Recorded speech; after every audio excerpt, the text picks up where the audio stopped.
अरे संविधान की किताब उठाने के पहले राहुल गांधी अपनी दादी के किए हुए कार्यों के लिए देश से माफी मांगो, इसकी आवश्यकता है। 25 जून प्रजातंत्र का गला घोटा गया, प्रेस का गला घोटा गया, व्यक्ति की आजादी पर पाबंदी लग गई, संविधान पर कुठाराघात हुआ, हम लोगों ने अपनी आंखों के सामने से देखा है। इमरजेंसी के दौरान 1 करोड़ 10 लाख लोगों की नसबंदी हुई थी। 1 करोड़ 10 लाख को अंग्रेजों ने भी कभी जेल में नहीं डाला, जो इमरजेंसी में 1,31,000 लोगों को इमरजेंसी में डालने का काम मिसेस गांधी ने। तुम्हें यह नहीं मालूम कि तुम्हारी दादी ने क्या क्या किया और किस तरीके से प्रावधानों की धज्जियां उड़ाई हैं? संविधान को तो एक बार नहीं अनेकों बार धज्जियां कांग्रेस पार्टी ने उड़ाई है, तुम्हारी पार्टी ने उड़ाई है, तुम्हारी दादी ने उड़ाई है। मांगना है देश से माफी तो तुम मांगो और देश को देश से माफी मांगनी चाहिए। राहुल गांधी को देश से माफी मांगना चाहिए। उनकी दादी इंदिरा गांधी ने जिस प्रकार का कृत्य किया है उसके लिए उनको देश से माफी मांगना चाहिए। नमस्कार, मेरा नाम सागर कुमार है और आप न्यूज़ हाट देख रहे हैं। देखिए, संविधान हत्या दिवस के दिन आज जो है जेपी नड्डा जो केंद्रीय स्वास्थ्य मंत्री हैं वो पहुंचे हुए थे। क्या कुछ कहते हुए नजर आ रहा है, पहले उनके बयान को सुनिए। मैं इसे विशेष अवसर इसलिए मानता हूं अपने लिए भी कि वैसे तो देश भर में हम संविधान हत्या दिवस और लोकतंत्र की हत्या दिवस मना रहे हैं, लेकिन पटना में मनाना इसका एक विशेष मतलब है और इसका एक विशेष स्थान है। देश के कोने कोने में कार्यक्रम हो रहा है भारतीय जनता पार्टी के आह्वान पर, लेकिन पटना का यह कार्यक्रम अपने आप में विशेष इसलिए है कि लोकतंत्र की हत्या और संविधान की हत्या की जो लड़ाई थी उसका बीज कहीं बोया गया तो वो बिहार था और वो पटना था। इसको हमको ध्यान में रखना चाहिए। मैं मन ही मन सोच रहा था कि इस ज्ञान भवन से कुछ कदम बाहर जाएं तो सामने हमें गांधी मैदान दिखता है। यह गांधी मैदान उस ऐतिहासिक घटना का साक्षी है और मुझे बहुत फख्र के साथ यह कहने का सौभाग्य मिलता है कि आप सब लोग भी उस 5 जून 1974 को भूल नहीं सकते। और वो 5 जून 1974 को मैं भी उसमें शामिल था, मैट्रिक का विद्यार्थी हुआ करता था। मुझे याद है जब जयप्रकाश नारायण जी ने संपूर्ण क्रांति का नारा दिया था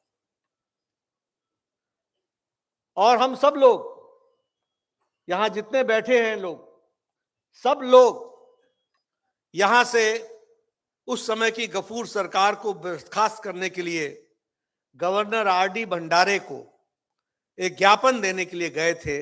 वो 5 जून 1974 और वो 18 मार्च 1974, ये दोनों दिन नींव के पत्थर साबित हुए इस आंदोलन को चलाने के लिए। ये हमको समझना चाहिए और ध्यान में रखना चाहिए। और इसीलिए जब मैं इसकी चर्चा करता हूं तो वो दिन भी याद आते हैं, लेकिन दिन के साथ साथ मुझे खुशी होती है कि इस लड़ाई का में भाग लेने का मौका मुझे भी मिला। इस बात का मुझे फख्र भी होता है, गौरवान्वित भी होता हूं, गौरव भी महसूस करता हूं। हम सब जानते हैं कि 25 जून जहां प्रजातंत्र का गला घोटा गया, प्रेस का गला घोटा गया, व्यक्ति की आजादी पर पाबंदी लग गई, संविधान पर कुठाराघात हुआ और ये सब हम लोगों ने अपनी आंखों के सामने से देखा है। आज हम इसलिए याद करते हैं कि भारत का प्रजातंत्र जिस मजबूती के साथ उस समय प्रजातंत्र का गला घोटने वाले को जवाब दिया था, यह प्रजातंत्र भारत का हमेशा हमेशा मजबूत रहे और इसको कोई आंच ना आए, इसकी हम प्रतिज्ञा भी करते हैं। और इसका यह उदाहरण है आने वाली सरकारों के लिए, आने वाली जमहूरियत के लिए, कि इस तरीके का दुस्साहस करने वालों का हश्र क्या होता है और भारत की जनता किस तरीके से जागृत होकर के जवाब देती है। इसको हमको ध्यान में रखना चाहिए। मैं यहां इस पर बहुत बोलूंगा नहीं, क्योंकि सब लोगों ने बोला है कि जस्टिस जगमोहन ने मिसेस गांधी को दोषी ठहराया था और उन्होंने कहा था कि आपने चुनाव में धांधली की है, सरकार का दुरुपयोग किया है और इसलिए आपको पद से और आपको आपकी सदस्यता समाप्त की जाती है। यह हम सबको मालूम है। लेकिन हम जानते हैं कि मिसेस गांधी ने यह घटना घटने के 3 सप्ताह के अंदर इमरजेंसी लगाई थी और वो इमरजेंसी जो लगभग 21 महीने रही, वह सब भी हम लोगों ने देखा है। मैं इमरजेंसी के बारे में चर्चा करूं और जो आप बोलते हैं कि युवा पीढ़ी उसको जानकारी होनी चाहिए। 1,31,000 लोगों को बिना कारण और बिना जुडिशियल स्क्रूटनी के जेल के अंदर डाला गया था। संख्या थी 1,31,000। और आपको आश्चर्य होगा कि अंग्रेजों के आंदोलन में, सारे आंदोलन में इतनी बड़ी संख्या को अंग्रेजों ने भी कभी जेल में नहीं डाला, जो इमरजेंसी में 1,31,000 लोगों को इमरजेंसी में डालने का काम मिसेस गांधी ने किया। Maintenance of internal security act जो ब्रिटिशर्स ने बनाया था, उन्होंने भी इसका इस्तेमाल इतने लोगों पर नहीं किया जो मिसेस गांधी ने किया था। Defence of Indian rule, DIR, इसको जिन्होंने अंग्रेजों ने बनाया था, उन्होंने पूरे आजादी के आंदोलन में इसका इस्तेमाल उतना नहीं किया, उससे ज्यादा मिसेस गांधी ने किया। यह आपको ध्यान में रखना। और इसलिए मैं बोलता हूं कि बार बार लोगों को याद दिलाना चाहिए, यह आजादी ऐसे ही नहीं मिली है। मुझे वो दिन याद है और यहां पर बैठे हुए सब लोगों को वो दिन याद होगा, जब कोई पुलिस वाला पीछे कहीं दिखता था तो ऊपर से नीचे तक शरीर कांप जाता था और लगता था कि ये हमें ही पकड़ने आया हुआ है। और ये हमने नहीं, लाखों लोगों ने, हजारों लोगों ने इसको सहा है और बिहार में देखा है। ये हम सबको ध्यान में रखना चाहिए। अगर मैं बात करूं कि स्टेरलाइजेशन पर, मैं ये आंकड़े बार बार इसलिए बोलता हूं कि आप जो प्रजातंत्र में मानवता की बात करते हो, तो प्रजातंत्र को जानने की कोशिश करो कि प्रजातंत्र का गला किस तरीके से घोट दिया गया था। मैं ministry of health and family welfare के आंकड़ों के आधार पर भारत का स्वास्थ्य मंत्री बोल रहा है, इमरजेंसी के दौरान 1,10,00,000 लोगों की नसबंदी हुई थी। 1,10,00,000। आप सोचिए क्या क्या क्या देश बन गया था। 1,10,00,000, जिसमें से लगभग 80 लाख के लोगों को यह 75 और 76 के दौरान हुआ। कैसी जिंदगी होगी। और ये हमको याद रखना चाहिए। गांव की तरफ अगर कोई डॉक्टर आता था तो नौजवान भाग जाते थे गांव छोड़कर। जेल जाना तो अलग रहा, लेकिन आपने मानवता पर इतना बड़ा आघात किया कि आपने जबरन 1,10,00,000 लोगों का स्टेरलाइजेशन कर दिया, नसबंदी कर दी। अगर मैं बात करूं, यह संख्या उस समय, अगर 1,10,00,000 की वह संख्या जोड़ूं तो यह उस समय के ग्रीस की पॉपुलेशन से ज्यादा है। यह परिस्थिति ला करके खड़ी की थी। अगर मैं कहूं दिल्ली के बारे में, तो जो वहां मकानों को ढाया गया, लगभग 1,50,000 मकान ढाए गए और लगभग 7 लाख लोग घर से बेघर हो गए। इस तरीके का। और प्रेस की बात करूं, लगभग 300 से ज्यादा तो पत्रकार जेल में थे।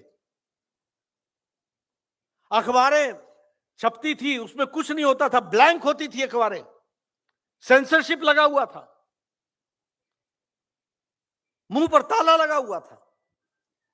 यह कांग्रेस ने हमारा हाल किया था, यह भी हमको ध्यान में रखना चाहिए।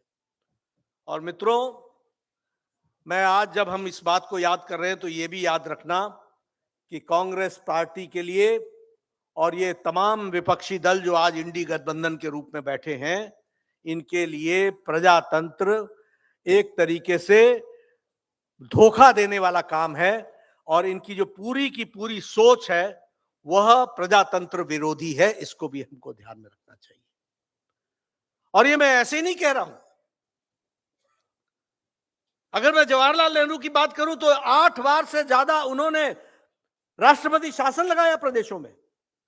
मिसेस गांधी ने 50 बार लगाया, यानी 50 चुनी हुई सरकारों को ध्वस्त किया। और हमारे दृष्टि से अगर देखा जाए तो आज जब नरेंद्र मोदी जी की 12 साल की सरकार है तो जम्मू कश्मीर को छोड़ करके और कुछ समय के लिए मणिपुर को छोड़ करके हमने कहीं भी राष्ट्रपति शासन नहीं लगाया है। यह हमारी ताकत है, इसको हमको समझ लेना चाहिए। इसी इमरजेंसी के दौरान 42वां संवैधानिक संशोधन लेकर के आए। संवैधानिक संशोधन में चुने हुए प्रतिनिधि का टर्म को 5 साल से 6 साल कर दिया। अपने आप को देखिए, याद कीजिए कानून किस तरीके से बनाया गया। अपने आप को, यानी प्रधानमंत्री, राष्ट्रपति, उपराष्ट्रपति, स्पीकर, इनको जुडिशियल रिव्यू से ऊपर कर दिया गया। इनके ऊपर कोई भी जुडिशरी कार्रवाई नहीं हो सकती है। और सबसे बड़ी बात कि यह कानून रेट्रोस्पेक्टिव किया गया। कोई भी कानून लगता है तो वो आगे के लिए लगता है, इन्होंने रेट्रोस्पेक्टिव किया, यानी पीछे भी, यानी जगमोहन सिन्हा के जो वक्तव्य था और जो उसका जजमेंट था उसको भी आपने निरस्त करने का काम किया और प्रजातंत्र और जुडिशरी का गला घोटने का काम किया। ये आपने इस तरीके का काम किया। और ये आज हमको कांग्रेस वाले पार्टी वाले लोग आज हमको प्रजातंत्र की दुहाई दिखाए। मुझे तो कई बार हंसी आती है, ये उनके पोते और पोती दोनों संविधान की किताब पुस्तक लेकर के फिरते रहते हैं। उन्होंने कभी संविधान की कोई धारा पढ़ी है? इनको मालूम है? अरे संविधान की किताब उठाने के पहले राहुल गांधी अपनी दादी के किए हुए कार्यों के लिए देश से माफी मांगो, इसकी आवश्यकता है। देश को बताओ कि तुम्हारी दादी ने गलत काम किया था। आज संविधान के रक्षक बन गए तुम, घड़ियाली आंसू बहा रहे हो। संविधान का एक प्रावधान नहीं मालूम तुमको? तुम्हें यह नहीं मालूम कि तुम्हारी दादी ने क्या क्या किया और किस तरीके से प्रावधानों की धज्जियां उड़ाई हैं? आज तुम 21वीं शताब्दी में खड़े होकर के प्रजातंत्र की बात और संविधान के रक्षक की बात करते हो। अरे संविधान को तो एक बार नहीं अनेकों बार धज्जियां कांग्रेस पार्टी ने उड़ाई है, तुम्हारी पार्टी ने उड़ाई है, तुम्हारी दादी ने उड़ाई है। मांगना है देश से माफी तो तुम मांगो, और देश से माफी मांगनी चाहिए तुमको। यह परिस्थिति तुमने ला करके खड़ी की। फंडामेंटल राइट्स, उस समय के डे साहब ने, सॉलिसिटर जनरल ने सुप्रीम कोर्ट में कहा कि व्यक्ति की आजादी पर जुडिशियल रिव्यू करने का अधिकार जुडिशरी का नहीं है। इस तरीके की बात इमरजेंसी के दौरान कही। सीएम स्टीफन ने पार्लियामेंट में कहा कि संविधान में अब हमने प्रावधान कर दिया है, पार्लियामेंट पर कोई भी जुडिशरी रिव्यू नहीं कर सकती है, सुप्रीम कोर्ट कुछ नहीं कर सकती है। यह परिस्थिति ला करके खड़ी की। इसलिए हम जब संविधान दिवस को याद करते हैं, संविधान हत्या दिवस को याद करते हैं, और हम जब लोकतंत्र की हत्या दिवस को याद करते हैं, तो इन सब चीजों को जानना बहुत जरूरी है। मैं तो अपने आप को बहुत सौभाग्यशाली मानता हूं कि आजादी की लड़ाई के बाद सबसे बड़ी लड़ाई जो जयप्रकाश नारायण आंदोलन की लड़ाई लड़ी, उसमें मुझे भी शामिल होने का मौका मिला। यह मैं अपना सौभाग्य मानता हूं। मुझे याद है वो दिन जब जयप्रकाश जी बीमार अवस्था में बिल्कुल कमजोर हो चुके थे। पीजीआई चंडीगढ़ से उनको डिस्चार्ज किया गया था। कुछ दिनों के लिए यहां आए थे और रमाकांत पांडे जी बैठे हैं, इन्होंने उनको दरभंगा हाउस के काली मंदिर में पूजा अर्चना के लिए बुलाया था। रमाकांत जी बैठे, इनको मालूम है। और मैं और रविशंकर प्रसाद पटना कॉलेज के स्टूडेंट हुआ करते थे, वो पटना यूनिवर्सिटी के होते थे, मैं पटना कॉलेज का होता था। हमने छात्रों को इकट्ठा किया और जयप्रकाश नारायण जी जब पूजा करने आए तो उनकी पूजा अर्चना के बाद हमने नारे लगाए, लोकनायक जयप्रकाश आगे बढ़ो, हम तुम्हारे साथ हैं। उनको तो उन्होंने जाने दिया। हम सब लोग क्लास में गए, 15 मिनट के अंदर पूरी की पूरी क्लास को अरेस्ट कर लिया गया था, यह भी हमको ध्यान में है। इस तरीके की वारदात, इस तरीके की घटनाएं, कॉलेज के प्रांगण तो इस तरीके से छावनी बन चुके थे, यह भी आप सब ने देखा है, हम सब ने देखा है। इसलिए जब हम आज संविधान हत्या दिवस को याद करते हैं, जब हम लोकतंत्र हत्या दिवस को याद करते हैं, तो याद करने के साथ साथ एक बात हमेशा याद रखिएगा, उसको भूलिएगा मत, कि अभी भी कांग्रेस की नस्ल बदली नहीं है, वही है, वही है। अभी रस्सी जल गई है, बल नहीं गया है, ऐंठन नहीं गई है, सोच नहीं गया है। और इसलिए अगर प्रजातंत्र को मजबूत रखना होगा तो याद रखना, कांग्रेस को सदा सदा इसको याद दिला करके उनको सत्ता से दूर रखना होगा। यह हमारी राष्ट्रीय जिम्मेवारी है, इसको भी हमको समझना चाहिए। यह इंडिया अलायंस को, जो सिवाय आज के दिन में अगर आप देख लीजिए इनकी गतिविधि क्या है, इनकी गतिविधि देश को मजबूत बनाना नहीं है। सत्ता की लोलुपता में ये जितने भी राष्ट्र विरोधी कार्यक्रम है उसमें अपने आप को शामिल करने में अग्रसर होते हैं, तो ये इंडिया अलायंस का काम हो गया है। ये तौर तरीका हो गया है। और इसलिए अभी आपने देखा होगा कि 10 दिन पहले उस समय के युवा नेता होते थे, यूथ कांग्रेस के नेता होते थे, जब मिसेस गांधी थी, और लंबे समय तक राजस्थान के मुख्यमंत्री रहे अशोक गहलोत। 10 दिन पहले उनका वक्तव्य क्या है? 10 दिन पहले उन्होंने कहा कि अगर श्रीमती इंदिरा गांधी जैसी नेता होती तो भारतीय जनता पार्टी पर बैन लगा देती।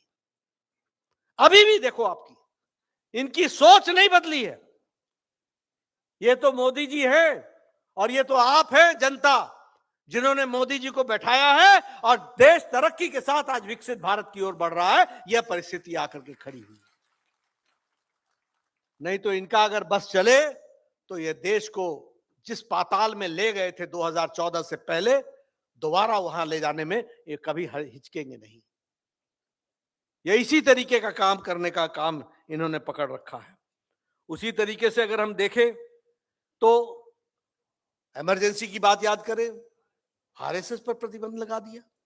आज भी इनके वक्तव्य सुनो आरएसएस के बारे में, आज भी इनके वक्तव्य सुनो देशभक्तों के बारे में।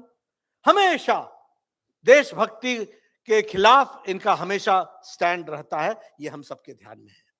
इसलिए मित्रों, ज्यादा समय न लेता हुआ एक ही बात कहूंगा कि लोकतंत्र हत्या दिवस, संविधान हत्या दिवस, यह यथार्थ हमको देखने को मिला। आजाद भारत में इतना बड़ा जन आंदोलन हमको जयप्रकाश नारायण जी के नेतृत्व में हमको मिला, जिसने ब्रिटिशर्स से ज्यादा जो कुठाराघात प्रजातंत्र पे हुआ था उसका मुंह तोड़ जवाब दिया है। और हम इस लोकतंत्र हत्या दिवस को याद करके ऐसे लोगों को जिनकी सोच और जिनकी मानसिकता प्रजातंत्र को कुचलने की रही है, उनकी इस मानसिकता को हम कुचल डालेंगे, इसको हमको ध्यान में रखना चाहिए। इन्हीं शब्दों के साथ मैं, आप सब लोगों ने मेरी बात सुनी, आपका बहुत बहुत धन्यवाद। और जेपी सेनानियों को सबको मेरा बहुत बहुत नमन, जिन्होंने पूरी ताकत के साथ वो लड़ाई लड़ी और सफलता दिलाई। आज आप सबके दर्शन करने का मुझे मौका मिला और पटना जैसी क्रांतिकारी भूमि पर आने का मौका मिला, इसके लिए बहुत बहुत धन्यवाद।